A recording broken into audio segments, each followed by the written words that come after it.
ఈరోజు భూంపల్లి అక్బర్పేట మండలంలో పోతారెడ్డిపేట మరియు అక్బర్పేట గ్రామాలల్లో పేద ప్రజల కోసం కాంగ్రెస్ ప్రభుత్వం ఏదైతే ఎన్నికలప్పుడు సన్నబియ్యం ఉన్నత వర్గాలతో పాటు బడు బలహీన వర్గాలు పేదలందరూ కూడా సన్నబియ్యము సప్లై చేయాలి. తద్వారా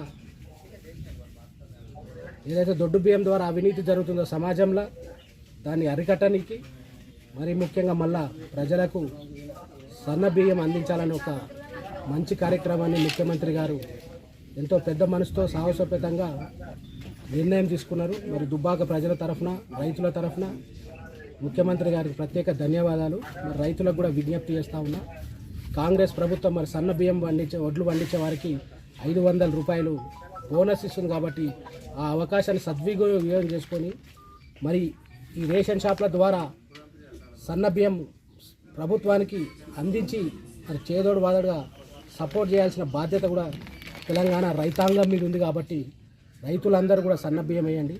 ఎందుకంటే మరి రాబో రోజుల్లో మీ అందరికి కూడా సన్న బియ్యం అందుతుందంటే అది పేదల కోసం ప్రవేశపెట్టిన పథకం.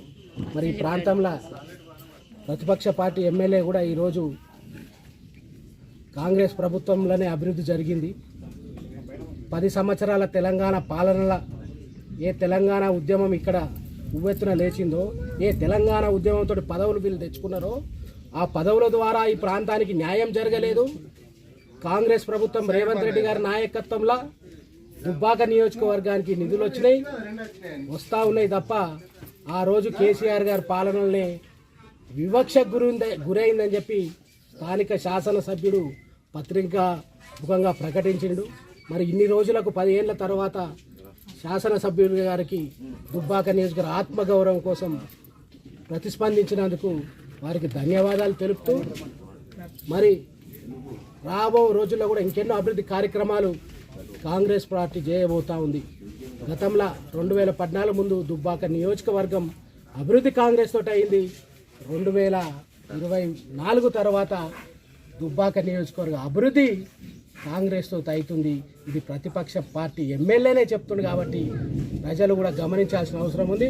స్థానిక సంస్థ ఎన్నికల్లో కాంగ్రెస్ పార్టీకి అండగా ఉండి ఇంకొన్ని అభివృద్ధి కార్యక్రమాలు ప్రాంతాన్ని అభివృద్ధి కోసం రైతులందరూ ముందుకు రావాలని మనస్ఫూర్తిగా కోరుకుంటూ సెలవు.